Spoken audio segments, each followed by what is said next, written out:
Nous avons tenu cette déclaration pour édifier les Sénégalais sur un certain nombre de choses par rapport à ce qui se passe actuellement. Comme vous l'avez suivi, il y a eu une évolution politique notable ces derniers jours. Le vendredi, coïncident à quelle date? Le vendredi 24 mai, 22 mai 2026, le président de la République, son Excellence Bassirou Diomaye Diakhar Faye, m'a convié en tant que Premier ministre à une audience au Palais de la République. Je m'y suis rendu aux environs de 16 heures. Nous avons échangé et il a exprimé son souhait de mettre un terme à notre collaboration puisqu'il considérait qu'un certain nombre des positions que j'avais prises ces derniers temps l'incommodaient, posaient problème. J'ai pris acte et je lui avais donné juste une suggestion. Parce qu'à plusieurs reprises, j'étais allé le voir pour lui proposer cette solution. Que si le marigot était trop étroit pour nous deux, on avait une solution, une alternative. Moi, j'aurais pu me décaler et repartir à l'Assemblée nationale parce que j'avais mon mandat de député intact, même si au moment où je parle, les gens magouillent pour pouvoir obtenir du Conseil constitutionnel une décision qui serait la plus unique que cette institution aurait rendue pour essayer de revenir sur ce mandat, ce qui est inacceptable. Parce que de 2016 à maintenant, les mêmes institutions, les mêmes organes, les mêmes leviers ont été utilisés pour comploter contre ma personne, pratiquement depuis que je suis en politique. Les mêmes leviers ont été utilisés pour me radier de la fonction publique, pour me fomenter des dossiers judiciaires, pour me persécuter, m'emprisonner, m'empêcher d'être candidat. Et de toute évidence, et vu la configuration, c'est les mêmes pratiques qu'il compte continuer. Donc, à plusieurs reprises, j'étais allé le voir pour lui proposer cette solution, qui consistait, de manière concertée, à ce que je puisse me décaler moi vers l'Assemblée nationale, qu'ensemble nous discutions pour choisir un Premier ministre issu du parti, parce que c'est le parti qui est majoritaire, que nous discussions à la formation d'un gouvernement et que nous puissions ensemble continuer à cheminer. Ce qui n'aurait pas empêché moi, à partir de l'Assemblée nationale, à continuer de l'aider dans ses tâches. Je lui ai proposé ça à 3 reprises, notamment au sortir des élections législatives où j'avais conduit la liste de PASTEF qui était arrivée majoritaire avec plus de 80% des députés élus. Mais à chaque fois, il avait rejeté la solution en me disant que ta place est à côté de moi, dans l'exécutif, parce qu'il y a beaucoup à faire. On aurait pu le faire de cette manière, amiable, mais il a choisi une autre voie. Il me l'a notifié, j'ai pris acte. Mais je lui ai suggéré, la seule chose que je lui ai demandé, je lui ai dit, Monsieur le Président de la République, ce pays ne peut pas se passer d'un gouvernement sérieux. J'ai été Premier ministre pendant 2 ans, je sais ce qu'il en est. La suggestion que je vous fais, c'est de ne pas annoncer la mesure tout de suite. Qu'on se donne 24 heures à 48 heures au maximum, le week-end, pour discuter ensemble des modalités pratiques de matérialisation de cette décision. Autrement, vous serez obligé, il avait voulu que moi j'endosse partiellement, parce qu'il avait voulu que je dise que nous avons, c'est d'un commun accord que nous avons décidé de nous séparer. J'ai dit non, si on discute et qu'on trouve des convergences, des accords, je peux le faire. À défaut, il faut que vous preniez la responsabilité de dire que vous m'avez limogé. Alors il m'a dit, je dois aller rendre visite à l'archevêque de Dakar Je reviens peut-être vers 18h, 19h, je vous ferai signe pour que nous puissions démarrer ces discussions. Quand cela ne tienne, je suis rentré au Petit Palais et j'étais à son écoute. À 20h35, il m'envoie un message pour me dire qu'il ne peut plus tenir la réunion et qu'il comptait annoncer la mesure de limogeage. J'ai pris acte. Quelques minutes plus tard, le directeur de cabinet a fait lecture du décret. Le secrétaire général du gouvernement ou de la présidence de la République. Cela ne m'a pas posé problème parce que c'est une solution que j'attendais depuis très longtemps. Mais je m'étais fixé une règle, c'est que la rupture ne viendrait pas de moi. Elle ne viendrait pas de moi. Et donc, je suis rentré le même jour à mon domicile et nous sommes restés chacun de son coin pendant au moins 3 jours, si je m'abuse. Jusqu'au lundi. Et ce lundi, j'avais convoqué une réunion à 20h30, une réunion qui devait regrouper tous les ministres sortants de PASTEF pour qu'ensemble nous évaluions la situation et que nous arrêtions une position. Et vers 16h, beaucoup de ces ministres ont reçu des convocations de la présidence pour des consultations en vue de la formation de nouveaux gouvernements. Le mardi, beaucoup d'entre eux ont reçu. Ils m'en ont fait part et je leur ai demandé de ne pas s'y rendre. Parce que ça ne se passe pas comme ça. Il est clair que désormais, le président est dans son camp et nous sommes dans notre camp. Donc, s'il veut parler avec PASTEF, il faut qu'il passe par les canaux autorisés. PASTEF est un parti organisé, structuré, avec un bureau politique, un président, un secrétaire général, un COMEX, un conseil national, des structures de base. S'il veut parler avec PASTEF, il n'a qu'à passer par le chemin indiqué. Et nous discuterions en ce moment. Il a refusé de le faire. Et les ministres également, les ministres sortants, ont refusé de déférer à cette convocation. Ce qu'il a conçu comme un manque de respect de ses propres mots. Il considère que ces ministres lui ont manqué de respect. Parce qu'ils ont choisi la ligne d'un parti à la convocation du président de la République, d'après ce qu'il a dit. Et nous sommes restés dans cette situation pendant 2 autres jours. Et c'est moi qui ai pris l'initiative de l'appeler. Je l'ai appelé et je lui ai dit, vous connaissez bien le parti PASTEF, vous savez comment ça fonctionne, vous y étiez. Le parti PASTEF est très organisé. Quand le président Macky Sall a souhaité me rencontrer en tant que président de PASTEF, lors de l'épisode de la Covid, je lui ai dit, vous étiez là. On a convoqué le bureau politique pour apprécier. Et l'avis majoritaire était qu'il fallait aller répondre. On ne s'en est pas arrêté là. On a fait une conférence avec l'ensemble des 46 départements qui ont donné leur opinion. Ensuite, avec la diaspora. Chacun a donné son opinion et l'avis majoritaire, c'était qu'il fallait répondre à cette convocation. C'est ça qui m'avait amené pour la première fois au palais à une rencontre avec le président Macky Sall. Et c'est comme ça que ça se passe. Quand le président Diouf a voulu avoir le président Wade dans son cabinet, dans son gouvernement, il l'a appelé, ils en ont échangé, ils sont accordés sur l'essentiel. Et ce président Wade, on lui a notifié les portefeuilles ministériels et il a choisi ses collaborateurs.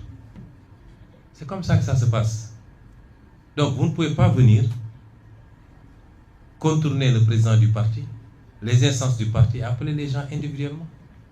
Or, nous vous avons pas fermé la porte. Si vous m'appelez, malgré tout ce qui s'est passé entre nous, toute la discourtoisie qu'il y a eu dans nos relations, et malgré tout ce qu'on a fait pour vous, mais malgré tout, si vous m'appelez, je viendrai répondre. Et on discutera. Il a refusé en disant qu'il ne recevrait pas. Je lui ai dit maintenant, j'ai l'impression que le problème est devenu un problème personnel. Je ne sais pas qu'est-ce que je vous ai fait. Je ne sais pas pourquoi il y a une fixation sur ma personne. Je ne sais même pas si c'est une fascination. Je ne sais pas quel est le problème. Mais je m'écarte et je désigne 4 membres du parti qui sont tous des caciques de ce parti et qui ont tous une relation particulière avec toi. En l'occurrence, M. Alioune Sall, ici présent, M. Birame Souleye Diop, ici présent, M. Daouda Ngom et M. El Malick Ndiaye. Il m'a dit je ne vais pas les recevoir parce qu'ils m'ont manqué de respect, car cela ne tient. J'ai essayé de le convaincre, finalement il a dit le Premier ministre va les recevoir. Ils sont allés voir le Premier ministre et ils ont discuté sur les questions que le parti avait soulevées, notamment la gestion de la dette, le pouvoir d'achat des Sénégalais, son maintien, à défaut de baisser au moins son maintien au niveau actuel. Ça a été un combat pendant des mois et des mois à la primature. Ensuite, la question des renégociations des contrats stratégiques du pays, sur laquelle nous avons eu des résultats appréciables.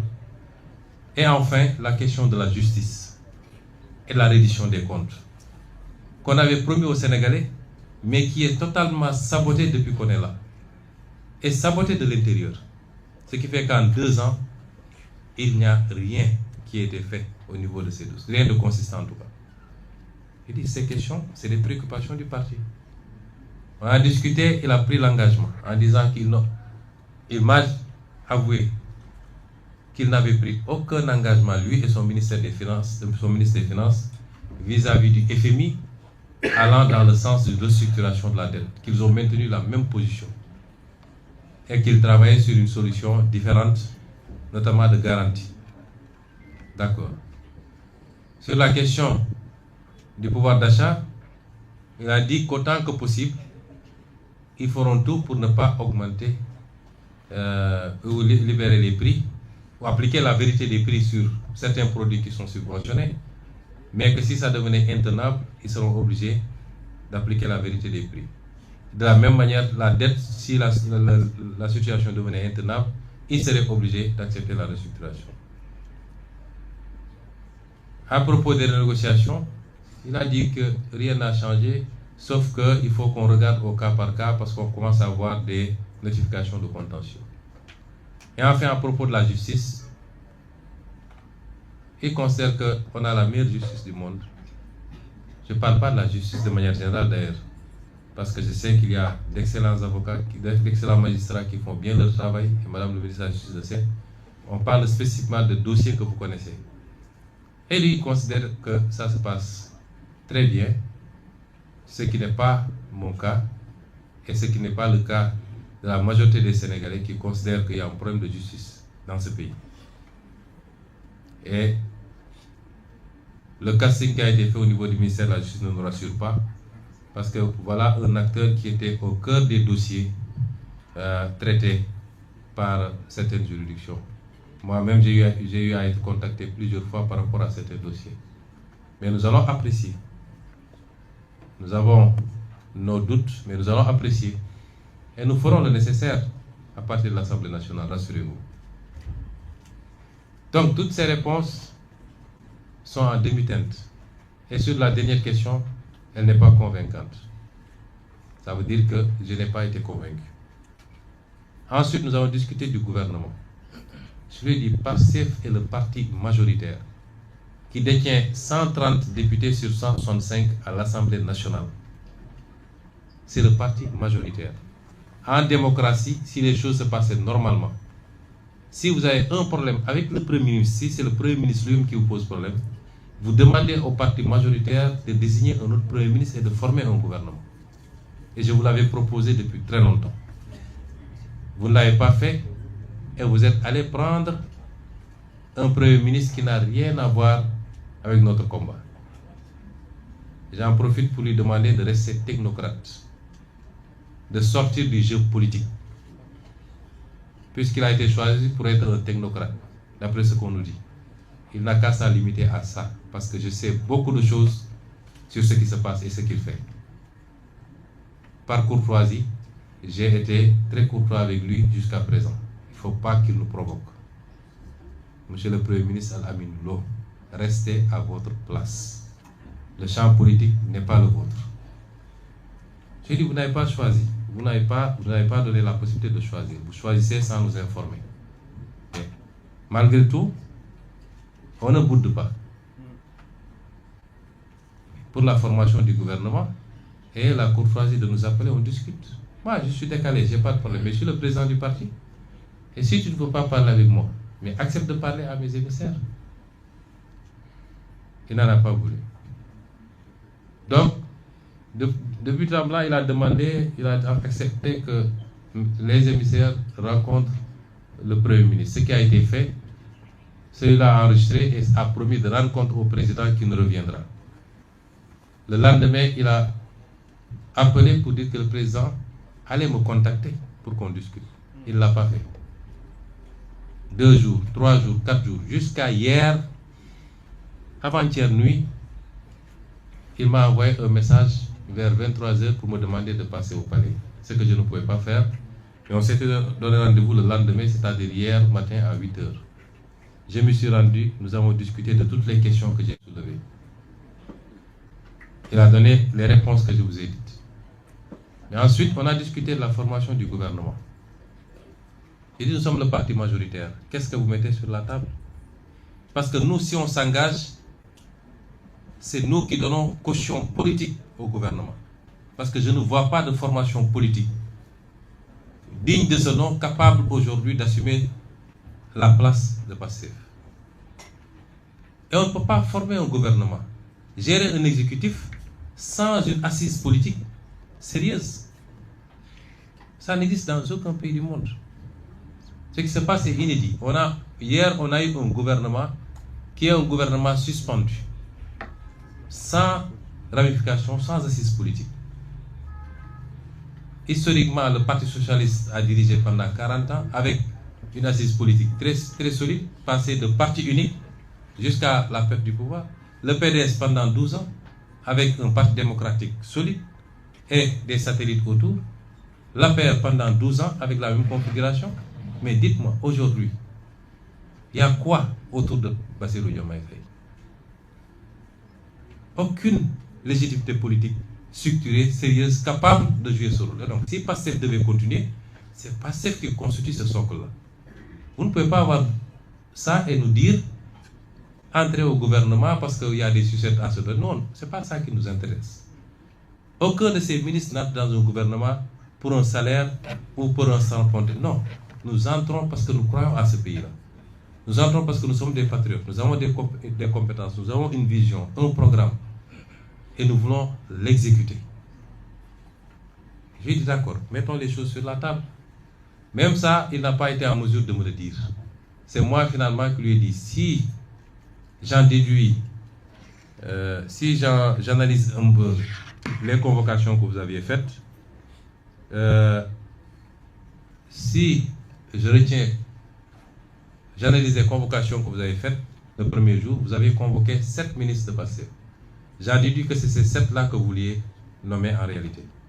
C'est là où il a finalement avoué qu'il voulait proposer 7 portefeuilles sur un gouvernement de 30 ministres avec 0 portefeuille de souveraineté à Pastef.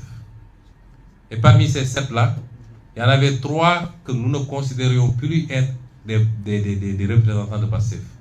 Parce qu'ils ont outrepassé les consignes du parti pour aller répondre individuellement. Notamment le ministre Bala Moussa Fofana, le ministre Si, comment ça s'appelle? Ibrahim Si. C'est bizarre, j'ai jamais pu retenir son nom, son prénom d'ailleurs. Ibrahim Si, le ministre Yankouba Diémé. Je lui ai dit, si on devait s'accorder, même ces 3-là ne sont pas des ministres de Pastef. Et si je les enlève des 7, ça veut dire que vous nous proposez 4 postes ministériels sur 30 et aucun portefeuille d'État pour un parti majoritaire. Comment vous pouvez envisager ça? Bon, de fil en aiguille, il m'a dit, bon, je peux aller jusqu'à 8. J'ai dit, monsieur le président, nous ne demandons pas des postes ministériels. si Pastef doit siéger au gouvernement et assumer tout le bilan, parce que quand ça va marcher, on va dire c'est Diomaye, mais quand ça ne marche pas, on va dire que c'est Pastef. C'est comme ça que ça marche dans ce pays. Nous, on n'a rien à gagner à entrer dans ce gouvernement. Nous avons fait 2 ans à la primature avec un gouvernement majoritairement Pastef. Notre bilan est largement positif. Nous avons bloqué les prix, nous les avons baissés, nous avons renégocié les contrats, nous avons révélé la dette cachée, nous avons respecté toutes les échéances de la dette, nous avons tenu tous les engagements de l'État, nous avons réussi les grands programmes sur les campagnes agricoles. Notre bilan est positif. Nonobstant l'héritage très difficile avec cette dette cachée, nous ne gagnons rien aujourd'hui à entrer dans le gouvernement. Si on y entre, c'est patriotisme. Nous avons beaucoup à perdre en entrant dans ce gouvernement, avec un président dont nous ne savons plus l'orientation. À partir de ce moment, Pastef n'entrera pas dans un gouvernement où il ne peut pas avoir au moins la moitié des portefeuilles ministériels, avec des portefeuilles de souveraineté, avec une continuité à l'Assemblée nationale, et nous allons vous accompagner. Il est resté figé dans ses positions. Je dis d'accord, je vais rendre compte. J'ai rendu compte à l'ensemble des ministres qui ont rejeté et l'ensemble des autres membres du parti qui ont rejeté totalement, massivement et sans exception. Et c'est pourquoi ensuite je l'ai appelé pour lui notifier la décision du parti de ne pas rejoindre un gouvernement dans ces conditions. Je sais que l'accouchement a été très difficile. La formation du gouvernement a été très délicate. Jusqu'à la dernière minute, on appelait à gauche, à droite, sans avoir eu le temps de contrôler même les profils, pour proposer des portefeuilles ministériels à gauche, à droite. Un pays, c'est sérieux. Un gouvernement, c'est sérieux. J'ai l'impression que le président Bassirou Diomaye Faye ne sait pas ce que c'est un gouvernement. On ne forme pas un gouvernement dans ces conditions. Hier, jusqu'à 19h, des militants de Pastef, ici et de la diaspora, m'ont contacté pour me dire, le président vient de m'appeler, il me dit qu'il va me mettre dans son gouvernement. On ne forme pas un gouvernement à la légère. Et c'est pourquoi nous avons un gouvernement qui sera difficile. Et c'est parce qu'ils savent que le gouvernement n'a pas d'assises politiques, c'est pourquoi ils disent qu'ils ont fait un gouvernement de technocrates. Tous les politiques sont des technocrates. Moi, je suis inspecteur des impôts, Birame Souleye est inspecteur des impôts, Yassine était fonctionnaire aux Nations Unies, ainsi de suite. Aliou Saleh est ingénieur informatique, il est juriste. Tous les gens qui sont là, Daouda Ngom est professeur à l'université, nous sommes tous des technocrates. Ceux qui sont là-bas n'ont rien de plus que nous avons choisi de faire la politique un pas. C'est ça la réalité. C'est du saupoudrage. Alors, quelle est la suite? Nous sommes obligés de cohabiter. J'ai alerté le président il y a quelques mois. J'ai été le premier à parler de cohabitation douce. Ça aurait pu être dans la configuration qui était en vigueur à ce moment. Et il n'en a pas eu, il n'en a eu cure. Nous sommes, qu'il le veuille ou pas, dans une situation de cohabitation. Il n'a pas un seul député à l'Assemblée nationale sur 165. Un seul. Pastef a 130 députés sur 165. Ça, si ça n'impose pas la cohabitation, ce serait quoi la cohabitation? Il faut qu'il arrête qu'on le pompe pour lui dire c'est toi le président, tu as tous les pouvoirs. Il n'a pas tous les pouvoirs. Il n'a pas plus de pouvoir que les autres d'ailleurs, actuellement, dans la configuration actuelle. Il faut qu'il redescende de son piédestal et qu'on se parle en responsable, dans l'intérêt de ce pays. Ceux qui le poussent à aller vers une guerre ne lui rendent pas service. Je lui parle en tant que grand frère, je ne parle même pas du président. Ils ne lui rendent pas service. La politique a ses règles. Dans tous les pays du monde, on est obligé. Même dans les pays où le régime est présidentiel strict, comme aux États-Unis, quand le président perd les élections de mi-mandat, il est obligé de faire avec un congrès où il est minoritaire et il négocie pour ne pas avoir de shutdown et qu'on lui adopte son budget. C'est ça la démocratie. Parce que c'est la volonté populaire qui s'est exprimée et qui a dit je confie l'Assemblée nationale à cette force politique. Il faut respecter cela. S'il ne faut pas, il va nous entraîner vers une crise dont le pays n'a pas besoin. Les Sénégalais sont fatigués. Ce qu'ils attendent de lui, en tant qu'exécutif, avec son gouvernement, son budget, c'est de faire moins de politique politicienne. Et malheureusement, il s'est encadré de gens qui ne font que ça, et de se mettre au travail. Nous sommes là pour l'accompagner.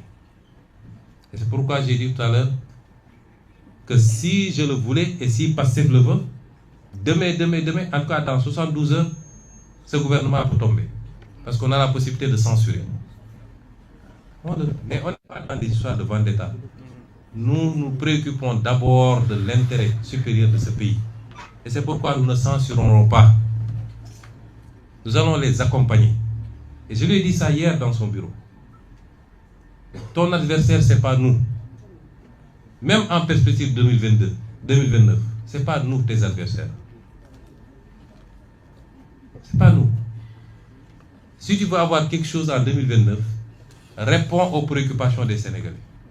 Quand vous gérez le pouvoir, votre bilan, ce n'est pas est-ce que j'ai pu liquider tel homme politique, etc. Il faut demander au régime qui était là.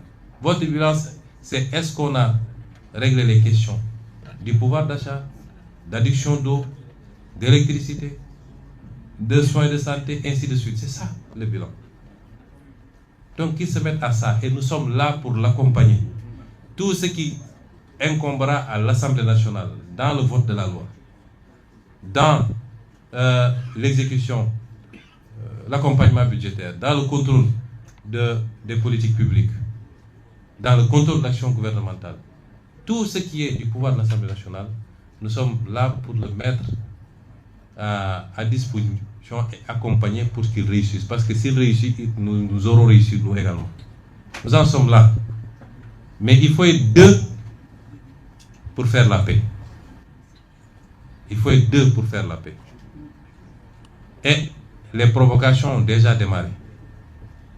Parce que tout ce qu'ils sont en train de faire, convoquer des députés en pleine session, vouloir les arrêter dans l'enceinte de l'Assemblée nationale, arrêter à gauche, à droite des militants, c'est pour essayer de provoquer Pastef, de provoquer une réaction, surtout au niveau des jeunes, et de pouvoir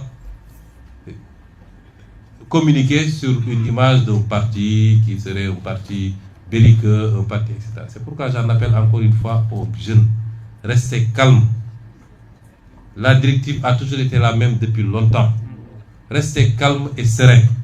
Continuez le travail politique qu'on vous a confié, de massification, de communication, d'organisation. Certaines déclarations, ça n'apporte rien au parti. Certains comportements n'apportent rien au parti. Donc la paix, il faut être deux pour la faire.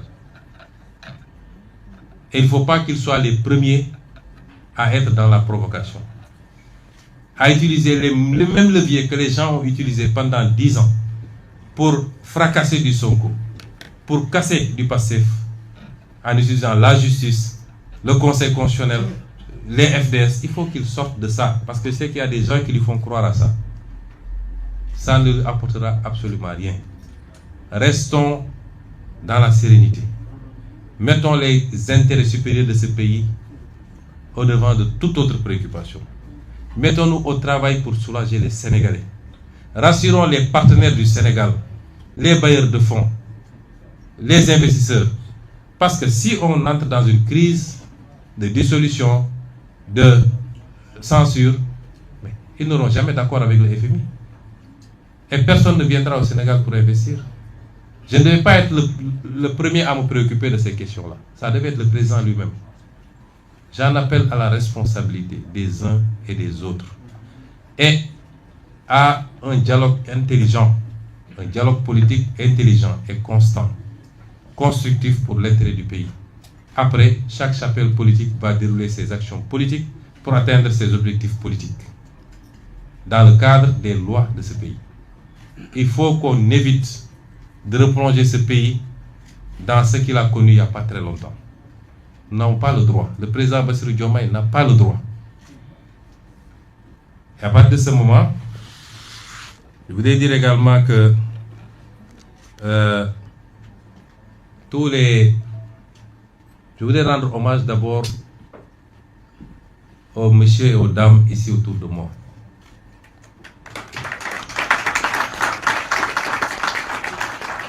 Partout au Sénégal, partout en Afrique, votre attitude a été saluée parce que c'est pas courant en Afrique d'avoir ces postes. Je disais ce matin que PASTEF est en train de hisser le jeu politique au Sénégal à un niveau qu'on n'avait jamais imaginé. Souvent, on voyait dans ce qu'on appelle les grandes démocraties, ces configurations, etc. Tout le débat, est-ce qu'on peut le faire, le réussir tous ensemble, avec nos positions, avec le pouvoir, sans abîmer nos institutions et sans rouvrir la porte au vieux démon. C'est ça le débat. Mais ce qui se passe actuellement, c'est un niveau de démocratie qu'on a rarement vu, même ailleurs, dans ce qu'on appelle les grandes démocraties. Et on le doit à PASTEF. Tout ça, on le doit à PASTEF. Et donc, ces hommes et ces femmes ont rendu aux Sénégalais leur dignité, leur fierté, de pouvoir dire qu'il y a toujours des Sénégalais qui sont comme ça. Des Sénégalais que rien ne peut compromettre. Les Sénégalais qui savent qui ils sont, qui ont des convictions fortes, qui ont un honneur et une dignité. Ils en font partie. Le président de l'Assemblée nationale a posé le premier acte l'autre semaine. Aujourd'hui, sur 20 ministres de PASTEF, plus de premiers ministres, ce qui fait 21, il n'y en a que 5 qui ont cédé aux sirènes du pouvoir. 5. C'est un exploit qu'il faut saluer à sa juste valeur. Je ne vais pas revenir sur les DG, je crois que le message est passé à Wolof. Et je voudrais terminer par réitérer mon appel aux militants, aux militantes et aux sympathisants et sympathisantes. Restez calmes. Restez calmes. Aussi bien sur le plan verbal que sur le plan comportemental. Le projet PASTEF est le projet majoritaire dans ce pays. Et c'est le projet qui est le mieux en perspective pour rafler toutes les élections à venir. Ne cédez à aucune provocation. Restez calme.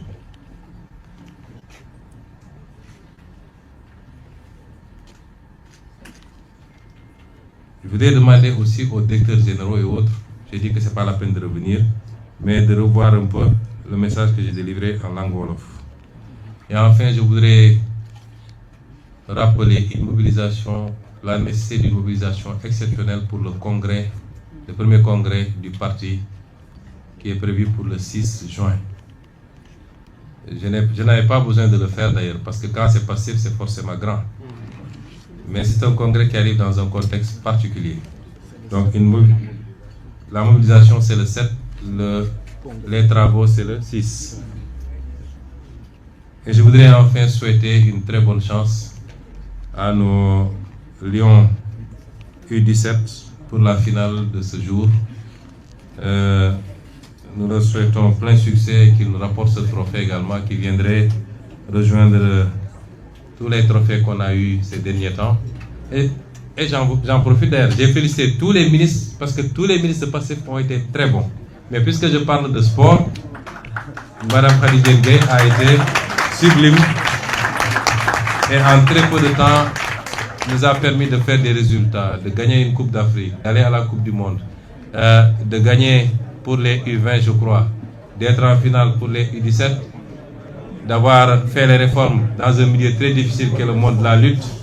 J'aurais pu le dire pour chacun de ces ministres, c'est vous dire que les ministres de PASTEF sont de très bons ministres et ils vont avoir, Inch'Allah, d'ici quelques temps, la possibilité de continuer ce qu'ils avaient démarré.